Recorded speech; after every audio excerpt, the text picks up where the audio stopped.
अस्सलाम वालेकुम फ्रेंड्स, उम्मीद करती हूँ आप सब लोग खैरियत से होंगे। आज मैं आपके लिए लाई हूँ lecture number 9 ninth class chemistry chapter number 1 का लेक्चर नंबर 9। आज हम देखेंगे इम्पेरिकल फार्मूला और मॉलिक्यूलर फार्मूला क्या होते हैं। ठीक है, इम्पेरिकल और मॉलिक्यूलर फार्मूला देखने से पहले हमें ये पता होना चाहिए कि फार्मूला होता क्या है। फार्मूला क्या है?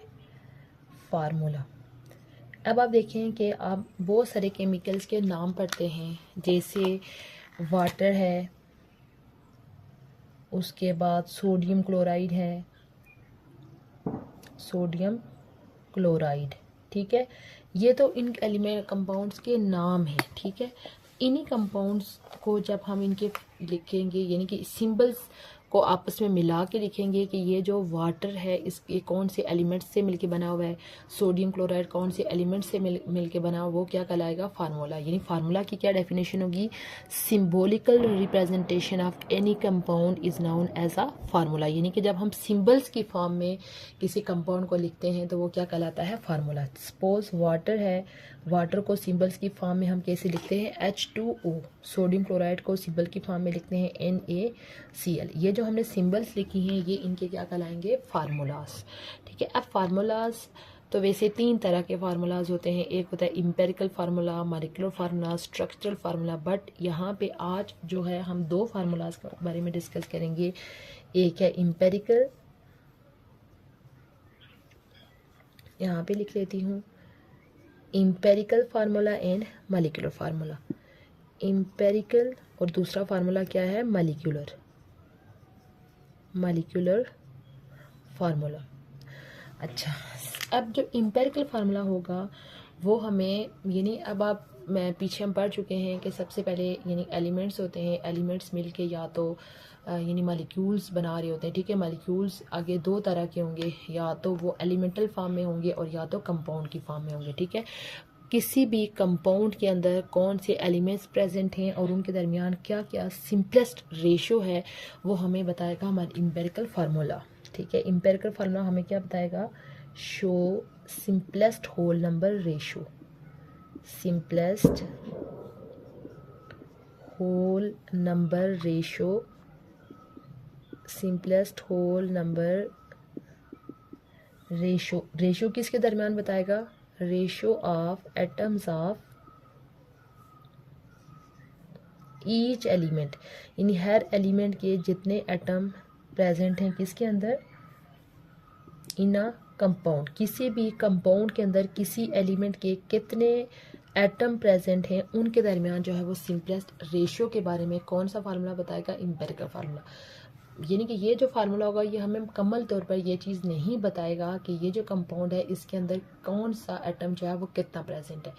जस्ट ये हमें क्या चीज़ बताएगा, यानी कि ये इनकम्प्लीट इंफॉर्मेशन देगा कि किसी एलिमेंट के अंदर कौन कौन से एटम किसी कंपाउंड के अंदर कौन कौन से एलिमेंट प्रेजेंट है। बट ये कंप्लीट इंफॉर्मेशन नहीं देगा कि एटम कौन से हैं और कितने एटम हैं। ये जस्ट बताएगा कि ये एटम हैं और उनके दरमियान सिंपलेस्ट रेशियो मौजूद है। ठीक है, सपोज हमें इसकी एक एग्जांपल लिखती हूँ तब इसका आपको ज़्यादा क्लियर होगा। सपोज ये जो बेंजीन है इसका फार्मूला होता है C6H6, यानी अगर हम इनकी रेशियो देखें तो 6:6 बनती है। ठीक है, तो मज़ीद इसको सिंप्लीफाई करें तो ये 1:1 बनती है। ठीक है, यानी 1:1 का ये मतलब है कि एक कार्बन है और एक हाइड्रोजन है। ठीक है, ये होगा बेंजीन का इम्पेरिकल फार्मूला। अब आप देखें बेंजीन का ओरिजिनल फार्मूला तो ये है, बट ये इसका क्या है? Empirical formula. अब ये इम्पेरिकल फार्मूला जस्ट हमें ये बता रहा है कि बेंजीन के अंदर कार्बन और हाइड्रोजन प्रेजेंट हैं और उनके दरमियान जो रेशो है वो क्या बन रही है? 1:1 है।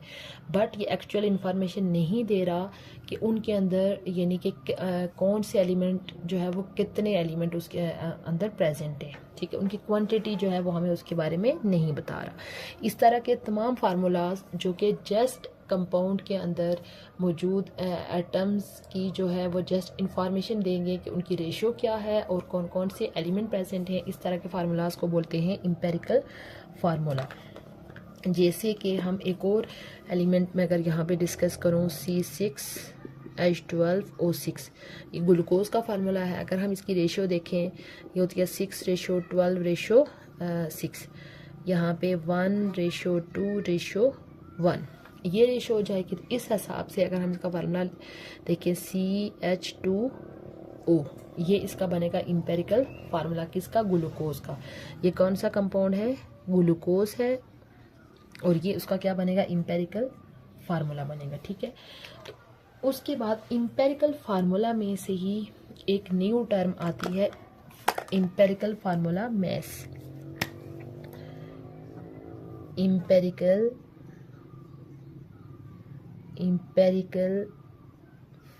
Formula mass. ठीक है, इंपेरिकल फार्मूला मैस का मतलब यह है कि इंपेरिकल फार्मूला के अंदर जितने भी एलिमेंट्स प्रेजेंट हैं उनके जो मैसेस हैं, एलिमेंटल मैसेस, उनको कंपेयर करें तो वो हमारे पास क्या, मतलब प्लस कर लें तो वो हमारे पास इंपेरिकल फार्मूला मैस निकल आएगा। सपोज हमारे पास ये बेंजीन है, उसका फार्मूला क्या होता है, C और H। कार्बन का एक एटम का जो मैस होता है वो होता है 12, और हाइड्रोजन के एक एटम का मैस होता है 13। तो ये हमारे पास क्या निकल आएगा, 13 ग्राम। ठीक है, किसका, और ये जो 13 ग्राम क्या है, इंपेरिकल फार्मूला मैस। इसी तरह ग्लूकोज का इंपेरिकल फार्मूला होता है CH2।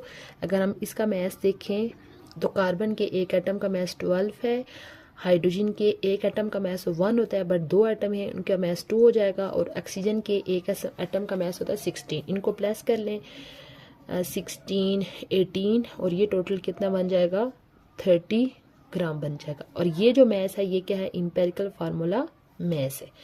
ठीक है, तो उम्मीद करती हूँ कि आपको जो है वो ये क्लियर हो गया होगा। अच्छा, इसमें एक और चीज़ ये है कि ये हमारे पास, यानी कि ये कौन से कंपाउंड हैं जो कोवेलेंट कंपाउंड्स हैं, यानी उनके फार्मूलाज इस तरह के होते हैं।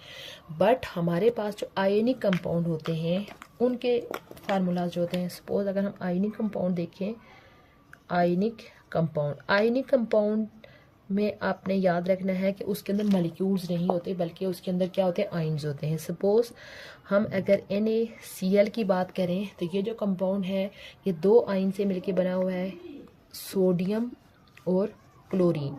यानी इसके अंदर जो सोडियम होता है उसको सराउंड किया होता है chlorine.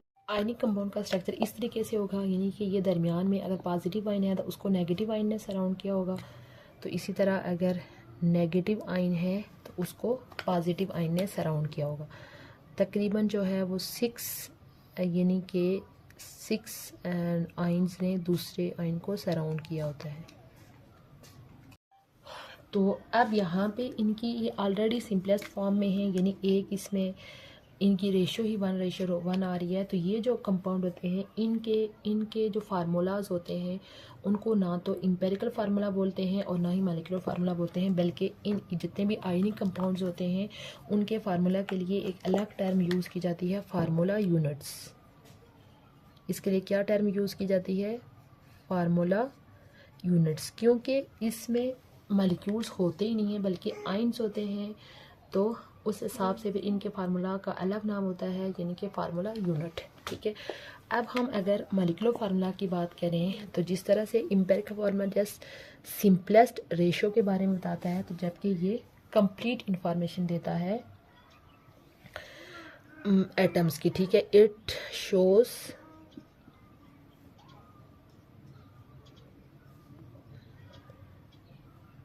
actual number of atoms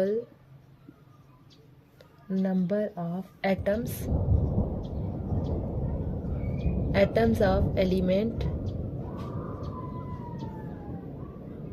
in a compound, यानी किसी कंपाउंड के अंदर बेंजीन है, इसका फार्मूला होगा C6H6। ये इसका ये जो फार्मूला है C6H6, यही इसका क्या है, मॉलिक्यूलर फार्मूला है। ये कंप्लीट इंफॉर्मेशन दे रहा है कि बेंजीन के अंदर 6 जो है वो कार्बन के एटम है और हाइड्रोजन के एटम कितने हैं, 6 हैं। ठीक है, इसी तरह कुछ मोनो एटॉमिक एलिमेंट्स होते हैं जैसे जो होती हैं नोबल गैसेस, उनके जो है वही फार्मूलाज जो है वो उनके मॉलिक्यूलर फार्मूला कंसीडर होंगी। मोनो एटॉमिक जो गैसेस होती हैं कौन कौन सी, जो हो गया हीलियम हो गई, हीलियम, नियॉन, आर्गॉन, कार्बन, यानी कि इन ये जो एलिमेंट्स हैं इनके, यानी कि ये जो यही फॉर्म है हीलियम, नियॉन, आर्गन, कैप्टॉन, यानी कि यही इनके मॉलिक्यूलर फार्मूलाज भी हैं और एम्पिरिकल फार्मूलाज भी इनके यही हैं। ठीक है, जिस तरह से हमने यहाँ पे टर्म यूज़ की थी एम्पिरिकल फार्मूला मैस, इसी तरह मॉलिक्यूलर फार्मूला के साथ एक टर्म है मॉलिक्यूलर मैस। मॉलिक्यूलर मैस यानी कि जो उनकी मॉलिक्यूलर फार्मूला वाली फॉर्म है उसके उस टाइम उसके जितने भी मैसेज हैं उनको प्लस करने से हमारे पास निकल आएगा molecular formula, molecular mass. Suppose हमारे पास बेंजीन का मैस है C6H12, बेंजीन के एक एटम का जो मैस होता है वो होता है 12, उसको हम 6 से मल्टीप्लाई कर लेंगे क्योंकि टोटल एटम 6 है। इसी तरह हाइड्रोजन के एक एलिमेंट का मैस होता है 1 और 6 एलिमेंट का मैस क्या होगा, उसको 6 से मल्टीप्लाई कर लेंगे, ये हो जाएगा हमारे पास 12 + 6, तो ये हमारे पास टोटल मैस क्या हो जाएगा 78 ग्राम, यानी कि बेंजीन का मॉलिक्यूलर मैस क्या है 78 ग्राम। इसी तरह हमारे पास ये कंपाउंड है ग्लूकोज का फार्मूला, यानी कि ये जो C6H12O6 ये जो फार्मूला है यही इसका कहलाता है मॉलिक्यूलर फार्मूला। ठीक है, अगर हम इसका वेट देखें तो कार्बन के एक एटम का जो मैस होता है वो 12 होता है, तो यहाँ इसको हम 6 से मल्टीप्लाई कर लेंगे। ठीक है, इसी तरह हाइड्रोजन के एक एटम का मैस 1 होता है, उसको हम 12 से मल्टीप्लाई कर लेंगे, और ऑक्सीजन के एक एटम का जो मैस है वो 16 है, तो उसको हम किस से मल्टीप्लाई कर लेंगे 16 से मल्टीप्लाई कर लें। ये होगा ग्लूकोज का मॉलिक्यूलर मैस। ठीक है, इस लेक्चर का सम अप कर लेते हैं। ओवरऑल आज का हमारा लेक्चर था empirical formula and molecular formula. सबसे पहले हमने देखा कि फार्मूला होता क्या है, किसी भी कंपाउंड की जो सिंबॉलिकल रिप्रेजेंटेशन होती है उसको बोलते हैं फार्मूला। फार्मूलाज 3 तरह के होते हैं, structural formula, empirical formula, molecular formula. But यहाँ पे हम 2 की डिटेल हमने देखी है। एम्पिरिकल फार्मूला जो फार्मूला होता है वो हमें किसी भी कंपाउंड के अंदर मौजूद एलिमेंट्स के एटम की सिंपलेस्ट रेशियो के बारे में बताता है, और जबकि मॉलिक्यूलर फार्मूला जो होता है वो किसी कंपाउंड के अंदर मौजूद एलिमेंट्स के एटम की एक्चुअल नंबर के बारे में बताता है। जैसे बेंजीन का जो मॉलिक्यूलर फार्मूला होगा वो C6H6 होगा, यानी ये कंप्लीट इन्फॉर्मेशन दे रहा है कि बेंजीन में जो है 6 कार्बन के एटम है और 6 हाइड्रोजन के एटम है। बट जो उसका एम्पिरिकल फार्मूला होता है वो होगा CH, यानी कि वो जस्ट हमें ये बताता है कि बेंजीन के अंदर कार्बन और हाइड्रोजन प्रेजेंट है और उनकी रेशियो है 1:1। इसी तरह हमने ग्लूकोज का भी मॉलिक्यूलर और एम्पिरिकल फार्मूला देखा। ठीक है, उसके बाद फिर हमने यहाँ पे 2 और टर्म्स देखी, एम्पिरिकल फार्मूला मैस और मॉलिक्यूलर फार्मूला मैस। फार्मूला यानी कि मैस किसी भी चीज़ का कैसे फाइंड किया जाता है कि किसी फार्मूला के अंदर मौजूद तमाम एलिमेंट्स के जो एटॉमिक मैसेज होते हैं उनको प्लस कर लिया जाता है, तो उससे हमारे पास मैस फाइंड आउट हो जाता है। ठीक है, अगर हम एम्पिरिकल फार्मूला मैस फाइंड करेंगे तो एम्पिरिकल फार्मूला के अंदर जो एलिमेंट्स प्रेजेंट हैं उनके मैसेज को प्लस करके फाइंड करेंगे, जैसे हमने यहाँ पे किया, जिसे ग्लूकोज का देखा और साथ में हमने बेंजीन का देखा। इसी तरह मॉलिक्यूलर फार्मूला जो होता है उनकी जो मॉलिक्यूलर फार्मूला वाली फॉर्म है उस टाइम उसके अंदर जितने भी एलिमेंट प्रेजेंट हैं उन सब के मैसेज को प्लस कर लेंगे तो हमारे पास मॉलिक्यूलर फार्मूला मैस निकल आएगा। यहाँ पे हमने आयोडीन कंपाउंड के अंदर देखा कि जो आयोडीन कंपाउंड होते हैं उनके अंदर प्रॉपर मॉलिक्यूल्स नहीं होते बल्कि आयंस होते हैं, उन्होंने एक दूसरे को सराउंड किया होता है। जैसे हमने यहाँ पे NaCl के एग्जाम्पल देखी कि NaCl में सोडियम के एक आयन को क्लोरीन के 6 आयन ने और क्लोरीन के एक आयन को सोडियम के 6 आयन ने सराउंड किया होता है। इसी वजह से इनके लिए एम्पिरिकल फार्मूला और मॉलिक्यूलर फार्मूला की टर्म नहीं यूज़ की जाती बल्कि इनके लिए एक अलग टर्म यूज़ की जाती है, वो होती है फार्मूला यूनिट्स की टर्म। उम्मीद करती हूँ आपको आज का लेक्चर अच्छा लगा होगा। अगर चैनल पे पहली दफ़ा आए हैं तो चैनल को लाजमी सब्सक्राइब कर लीजिए और साथ में बेल आइकन प्रेस कर लीजिए ताकि हमारी जो भी न्यू वीडियो आए उसका नोटिफिकेशन आप तक पहुंच जाए। इंशाल्लाह बहुत जल्द न्यू टॉपिक के साथ हाजिर होंगी, तब तक के लिए अल्लाह हाफिज़।